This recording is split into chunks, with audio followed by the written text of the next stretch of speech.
Olá, meu querido irmão, minha querida irmã, que bom que nós temos a bênção de Deus sobre nós, sobre a nossa casa, sobre as nossas vidas, nos dando vida, vida abundante, uma vida preciosa em Cristo Jesus. E eu quero orar com você para que a palavra de Deus entre no seu coração, faça morada, transforme a sua vida, mude, molde a sua estrutura e você e a sua casa sejam grandemente abençoados. Vamos orar. Pai amado, Deus bendito, Deus de milagre, Deus do sobrenatural, Deus que faz aquilo que o homem não consegue fazer. A Ti, Senhor, nós rendemos toda a honra, toda a glória, todo louvor, porque o Senhor é digno, o Teu nome é sobre todo nome, e é debaixo desse nome que todo joelho se dobrará e toda língua confessará que Jesus Cristo é o Senhor, para a honra e glória de Deus Pai. Em Ti, ó Deus, a Ti nós recorremos em nome de Jesus, porque o Senhor é a nossa salvação, é a solução para muitas ou para todas as coisas que vêm nos atormentar nessa vida. Que o Senhor nesse momento manifeste a Sua glória em nós, sobre nós, de forma que a Tua palavra entre no nosso coração, encontre lugar na nossa vida, ó Deus, e nos faça mais parecidos com Jesus. Nós oramos agradecidos, pedindo que o Senhor nos dê uma semana fantástica, maravilhosa, abençoada, debaixo das Tuas asas, debaixo da Tua proteção, debaixo da sombra do Altíssimo. Assim nós oramos em nome de Jesus. Amém e amém. Aleluia. Bom, gente, é difícil aceitar que alguém que se julgue um ser humano faça certas coisas, cometa certas barbáries contra os da mesma espécie, contra animais, contra o planeta do qual depende para sobreviver. A gente até tenta encontrar explicações lógicas, mas a verdade é que qualquer explicação que se dê ou conclusão a que se chegue não acalma o nosso coração, não nos impede de ficarmos perplexos diante das atitudes, dos planos, dos posicionamentos dos seres ou de seres que deveriam cuidar, preservar e lutar pela vida a qualquer custo em todas as suas vertentes. Por que o ser humano faz o que faz? Por que a gente reage de um jeito que na maioria das vezes a gente não fica feliz com aquilo? Por que a gente não se contém em determinadas situações? Por que a gente se corrompe? Por que o ser humano tem tanta sede de vingança? Por que a gente tem gente que faz questão de ser desagradável? Por que a gente se alegra tanto com a desgraça de gente que a gente não gosta? Não obstante, e nem menosprezando as explicações antropológicas, sociológicas, psiquiátricas e psicológicas, elas têm o seu espaço, eu quero ler o texto bíblico que explica o porquê disso tudo. Por que a gente faz o que faz? Por que o ser humano é do jeito que é? E quero considerar algumas coisas, porque é comum todo mundo reclamar de receber gato por lebre. Isso é, de pagar por uma coisa e receber outra, de pagar por algo que acha que não, uma conta que não fez, não é? E de ficar no prejuízo por um negócio mal feito. E essa palavra tem um intuito de mostrar a importância da gente se manter conectada com Deus, de podermos ter restabelecido o sinal de transmissão que foi perdido por conta de uma troca infeliz de operadora, né? Às vezes a gente quer trocar de operadora porque essa não está atendendo aquilo que prometeu, você entra na outra e as coisas não são muito diferentes, mas o nosso problema é não ter o sinal interrompido, né? E é isso que a gente precisa entender com relação a Deus. o sinal não pode ser interrompido. E houve um momento na história em que o ser humano se sentiu ultrajado por uma propaganda enganosa e tendenciosa, porque ele esperava uma coisa e recebeu outra. E é sobre isso que eu quero falar com vocês hoje. Gênesis no capítulo 3, a partir do versículo 7. Gênesis 3, a partir do versículo 7. Diz o seguinte: os olhos dos dois, Adão e Eva, se abriram e perceberam que estavam nus. Então juntaram folhas de figueira para cobrir-se. Ouvindo o homem e sua mulher os passos do Senhor Deus, que andava pelo jardim quando soprava a brisa do dia, esconderam-se da presença do Senhor Deus entre as árvores do jardim. Mas o Senhor Deus chamou o homem perguntando: onde está você? E ele respondeu: ouvi teus passos no jardim e fiquei com medo, porque estava nu, por isso me escondi. E Deus perguntou: quem lhe disse que você estava nu? Você comeu do fruto da árvore da qual lhe proibi comer? Disse o homem: foi a mulher que me deste por companheira que me deu do fruto da árvore e eu comi. O Senhor Deus perguntou então à mulher: o que foi que você fez? Respondeu a mulher: a serpente me enganou e eu comi. Então o Senhor Deus declarou à serpente: uma vez que você fez isso, maldita é você entre todos os rebanhos domésticos e entre todos os animais selvagens. Sobre o seu ventre você rastejará e pó comerá todos os dias da sua vida. Porém, inimizade entre você e a mulher, entre a sua descendência e a descendência dela, e o descendente dela. Este lhe ferirá a cabeça, e você lhe ferirá o calcanhar. A mulher, ele declarou: multiplicarei grandemente o seu sofrimento na gravidez, e com o sofrimento você dará à luz filhos. Seu desejo será para o seu marido, e ele a dominará. E ao homem declarou: visto que você deu ouvidos à sua mulher e comeu do fruto da árvore da qual eu lhe ordenara que não comesse, maldita é a terra por sua causa. Com sofrimento você se alimentará dela todos os dias da sua vida. Ela lhe dará espinhos e ervas daninhas, e você terá que alimentar-se das plantas do campo. Com o suor do seu rosto você comerá o seu pão, até que volte à terra, visto que dela foi tirado, porque você é pó, e ao pó voltará.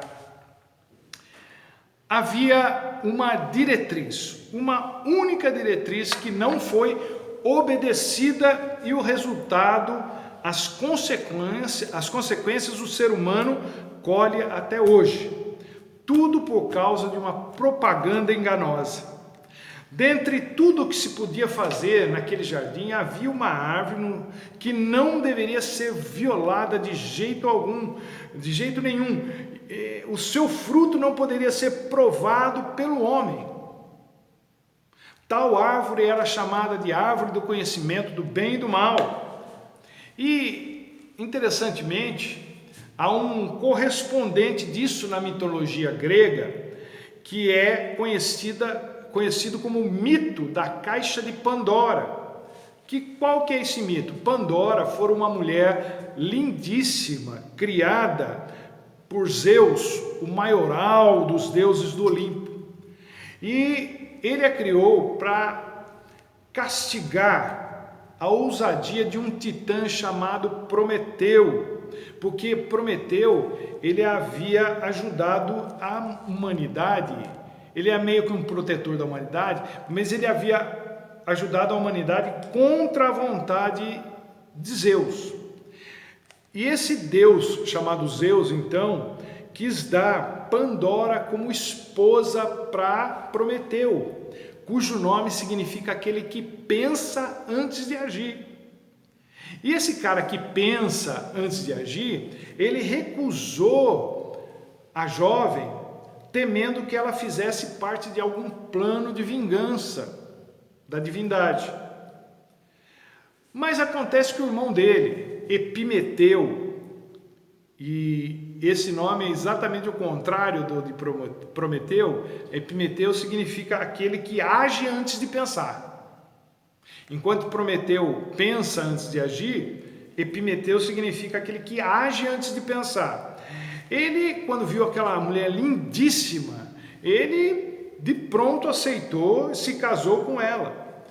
E de presente, além da Pandora, veio uma caixa que Zeus havia dado para ela com a seguinte especificação: não abra essa caixa de jeito nenhum. É um presente, mas essa caixa tem que permanecer fechada.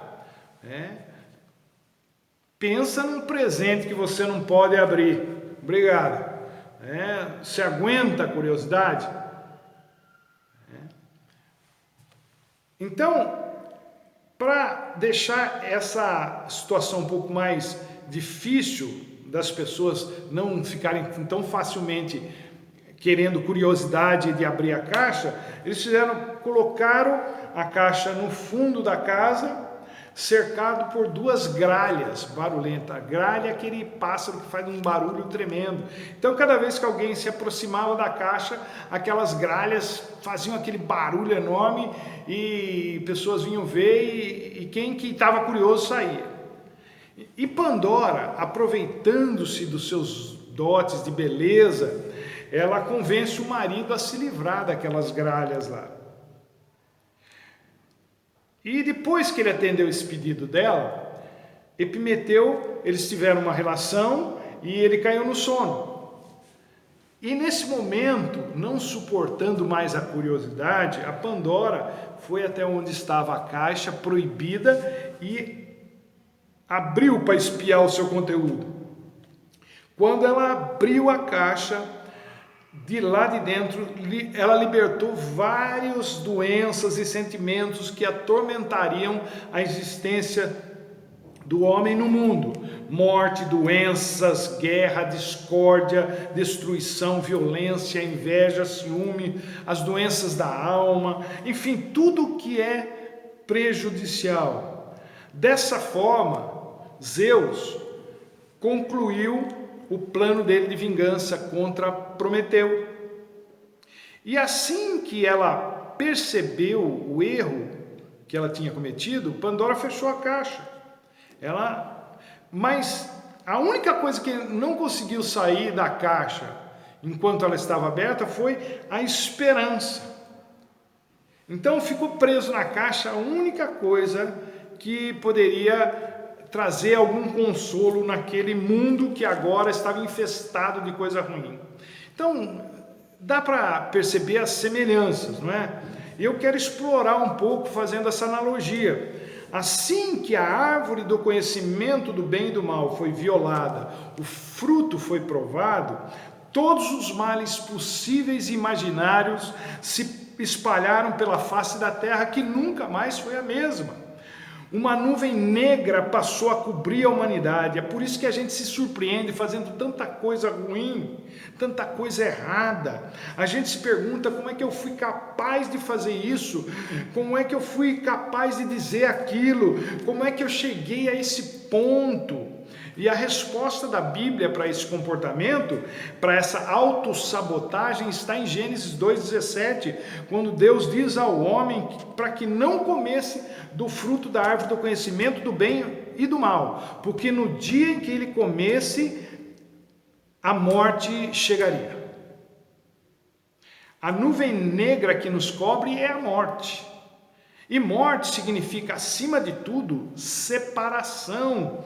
A morte física é a separação da alma do corpo. O corpo fica sem as funções vitais porque a alma é separada dele. Nesse sentido, qualquer separação ilegítima é morte. Morte, então, no conceito bíblico, não significa que alguma coisa termina. Significa que houve uma separação, uma ruptura. Então, o que Deus está dizendo para Adão aqui no texto foi que no dia em que eles comessem daquele fruto proibido, aconteceria uma separação e essa ruptura ia resultar em morte. E tem sido assim desde então. Toda vez que alguém faz algo que contraria a palavra de Deus, a vontade de Deus, há uma separação, uma ruptura, uma quebra. E isso leva à morte, ou seja, a um processo de morte. Pecado e morte andam juntos. Ezequiel 18 diz: a alma que pecar, essa morrerá. Romanos 6:23 diz: o salário do pecado é a morte.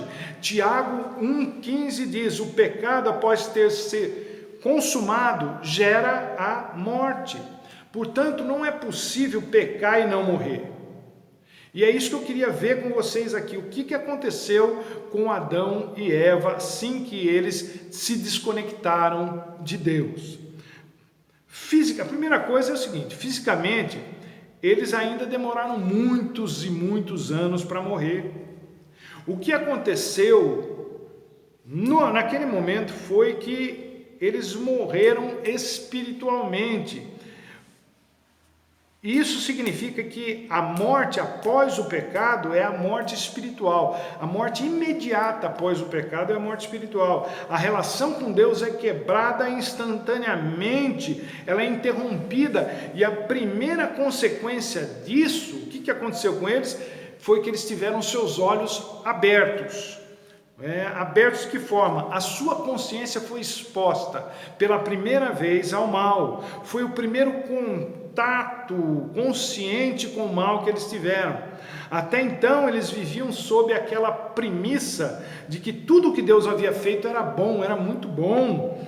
Mas agora eles se tornaram conscientes daquilo que nunca deveriam ter conhecimento. É aquela história de que ignorância é uma bênção. Essa história se aplica aqui.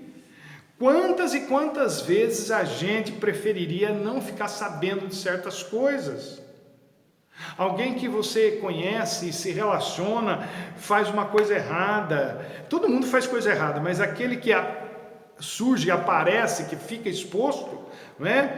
Aí você descobre e você não sabia desse lado da pessoa. Depois que você fica sabendo, o relacionamento muda. Isso quando não acaba. Certas coisas mexem com a gente mais do que a gente gostaria. Os pais têm esse tipo de cuidado com os filhos, por exemplo. Eles procuram proteger seus filhos de saberem certas coisas, porque isso poderia causar um mal nos filhos, trazer traumas, aquelas coisas. É um jeito de protegê-los do mal enquanto podem e quando podem. Então Deus fala assim: vocês não podem comer desse fruto, dessa árvore, porque eu não quero que vocês se tornem conscientes do mal.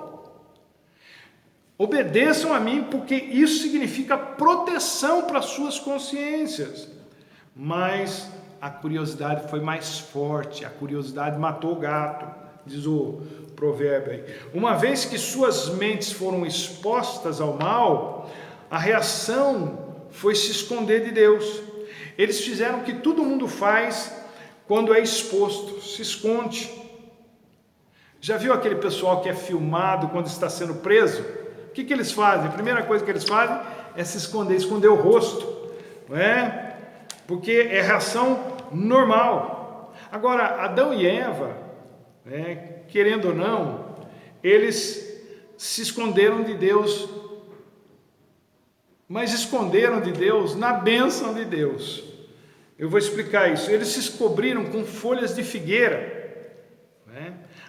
O que é a figueira? Figueira é algo que Deus havia feito.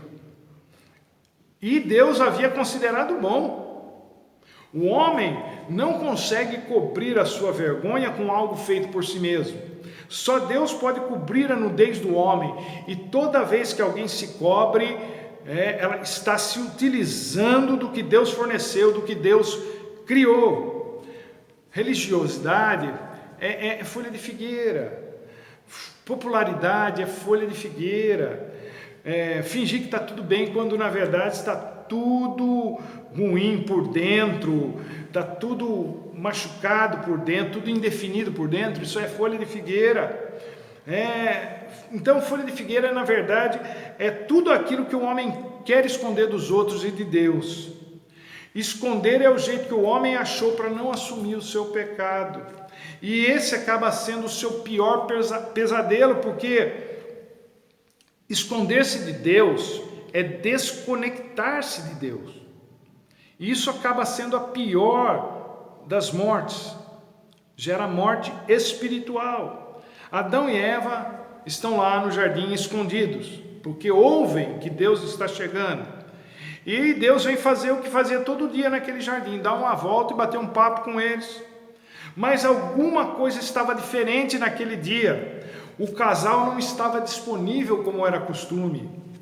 E Jesus faz 3 perguntas, Deus faz 3 perguntas a eles.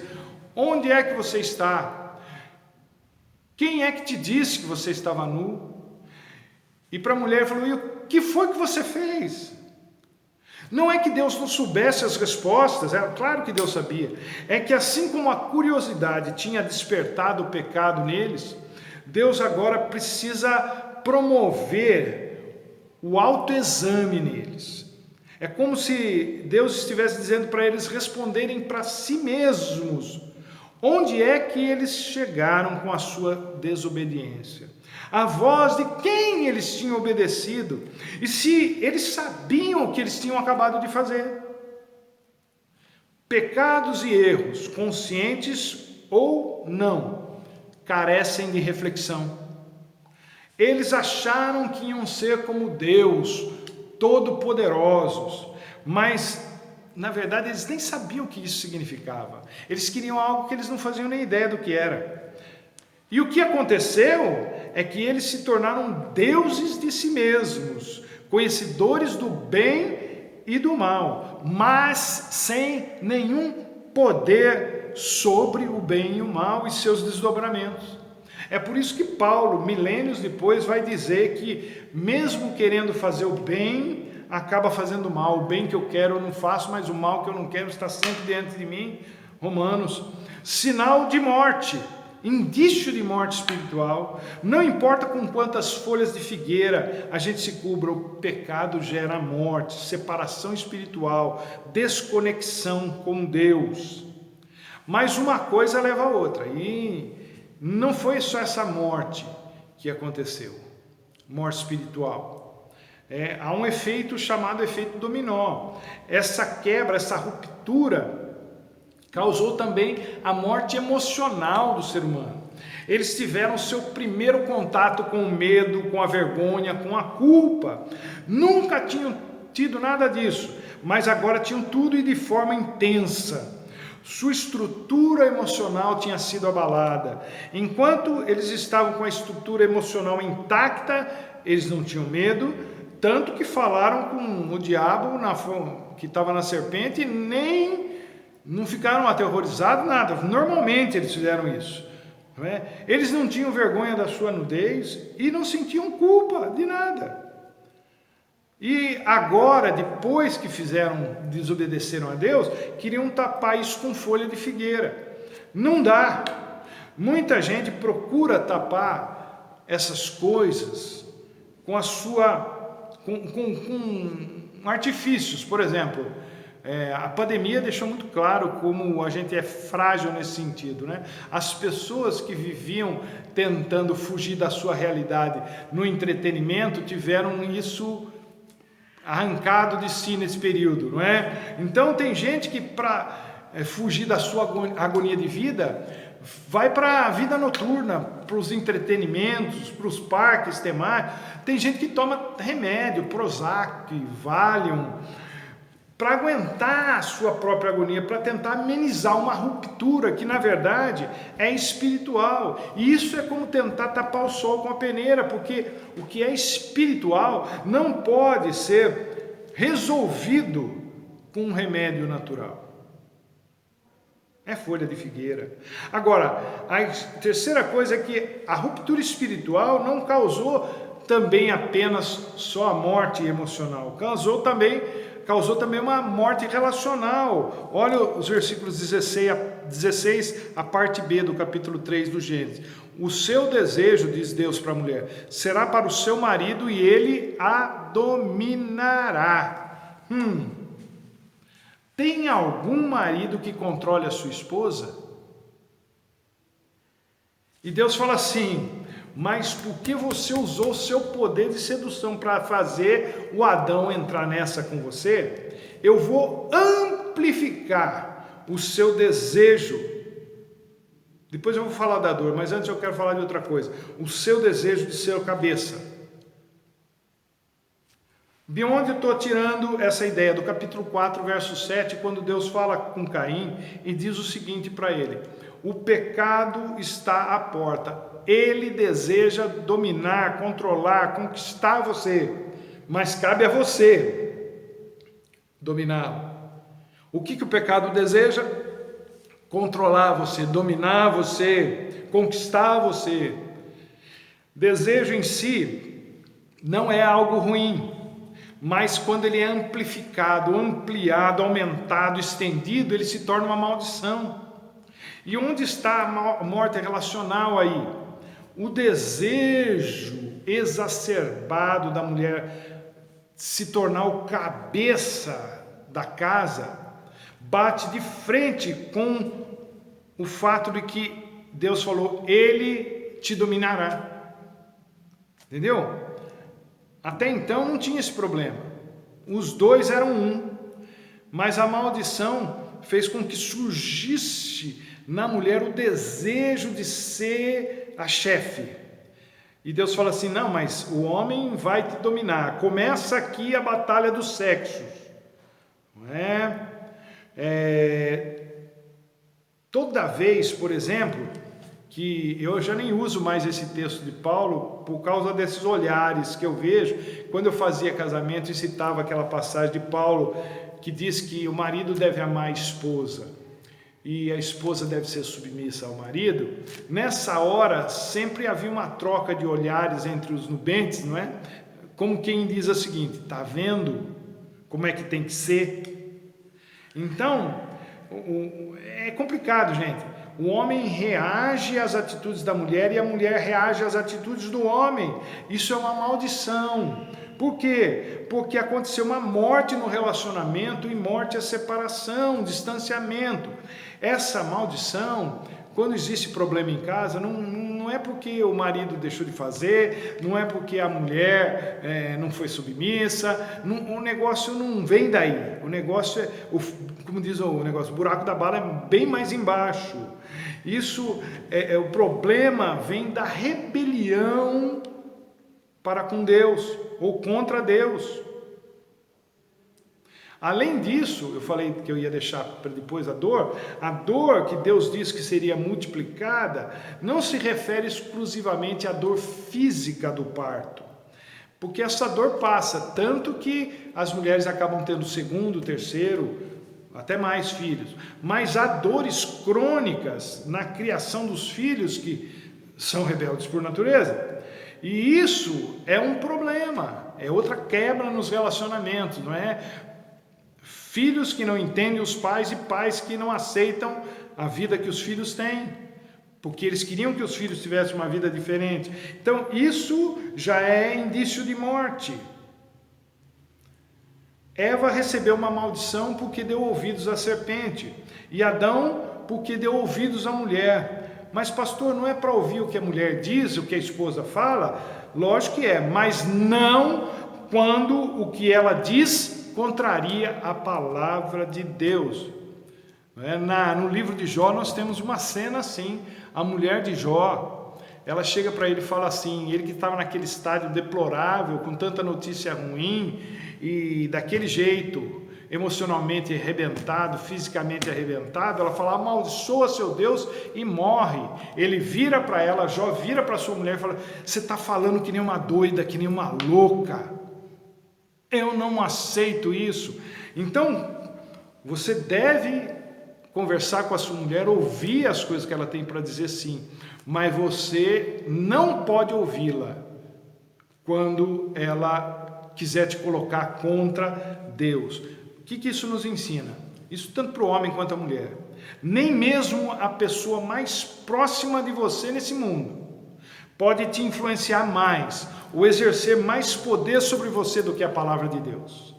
Se a pessoa quiser se afundar nisso, que se afunde sozinha. Adão era responsável porque Deus o havia colocado nessa posição, mas ele foi omisso, ele não exerceu o seu papel e deu no que deu. Conflitos dessa monta nos relacionamentos são indícios de morte. Mas, além dessa morte nos relacionamentos, também teve mais. Teve morte, também uma morte econômica, que está registrada nos versículos 17 a 19, quando Deus fala para Adão o seguinte: a terra produzirá espinhos e ervas daninhas. Ou seja, o que Deus está falando aí? A sua produtividade, Adão, será dificultada por coisas que te farão perder tempo, que te irritarão, que te trarão desânimo, que te farão transpirar, inclusive de raiva. É aquelas coisas que vão impedindo, coisas que você fala assim, mas uma coisa tão insignificante está impedindo de eu chegar onde eu quero, de eu concluir meus planos, de eu ter uma vida abençoada. Como é que pode isso? Você transpira, você sua para fazer essas coisas e dá com os burros na água. Então Deus está falando assim, a sua rebeldia, o seu pecado afetará a sua habilidade de produzir sem dor, sem contratempo, sem sofrimento, sem suor, sem cansaço. Há um custo econômico para a desobediência a Deus. O ser humano tem que enfrentar um sem número de obstáculos e vencê-los se quiser prosperar financeiramente. Adão, por que você se omitiu e deixou a sua mulher decidir no seu lugar, ao invés de você ouvir o que eu tinha dito? Isso vai afetar a sua carreira, a sua vida financeira. O bicho vai pegar na sua vida. Quinta coisa, vem aí o que mais assusta o ser humano, que é a morte física. Deus diz para ele, olha, no versículo 19, você vai suar até que você volte à terra, visto que você foi tirado dela, porque você é pó e ao pó você voltará. Você é pó. Você vai voltar para a terra porque é isso que você é, pó. Então, uma pessoa pode até ter uma boa aparência, é pó. Pode até ser rica, mas é pó. Pode até ser sofisticada, é pó. Pode ser reconhecida, bem relacionada, é pó. No seu melhor dia, essa pessoa é pó. Nossa, pastor, está pegando muito pesado hoje.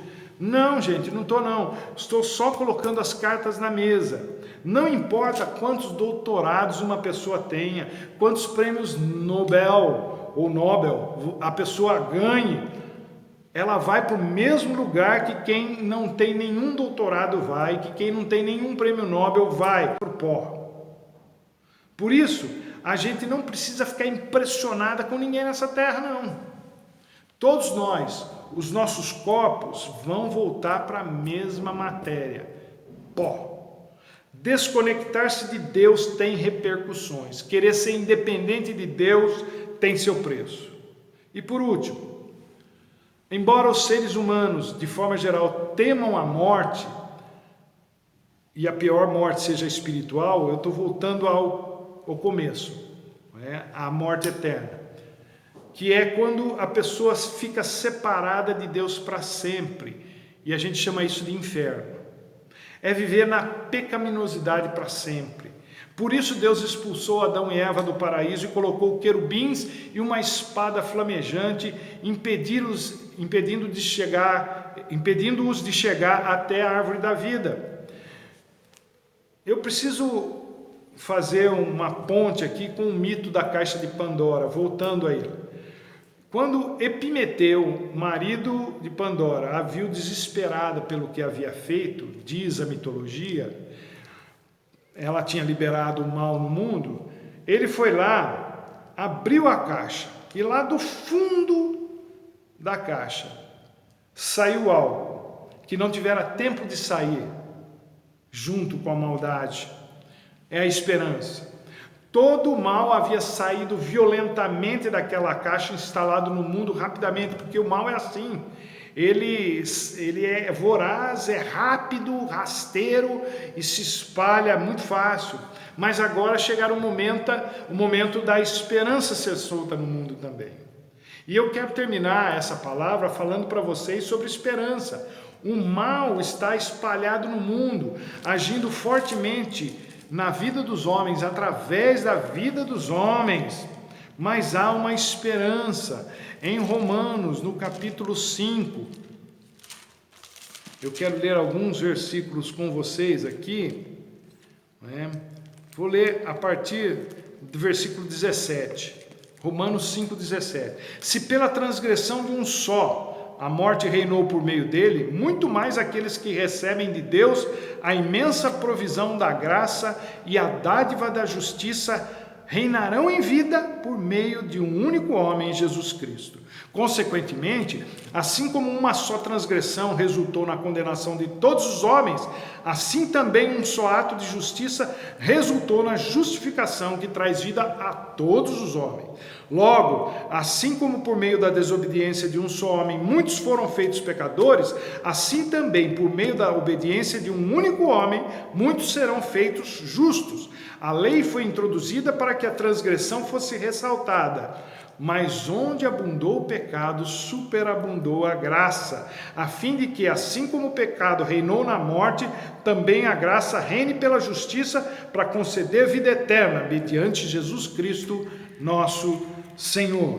Através de um, Adão, entrou no mundo o pecado e a morte, e isso afetou a todos em todos os tempos, indistinta e diretamente. Mas, e graças a Deus, existe um mas aqui, onde abundou o pecado, superabundou a graça de Deus na pessoa de Jesus Cristo, o segundo e último Adão.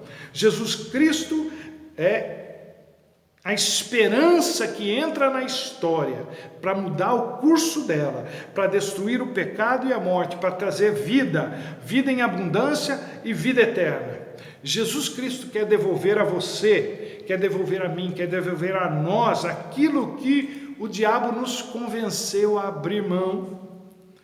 Ele quer nos devolver o equilíbrio do nosso relacionamento espiritual com Deus, o equilíbrio da nossa estrutura emocional, o equilíbrio dos nossos relacionamentos, o equilíbrio na nossa vida financeira, na nossa vida profissional.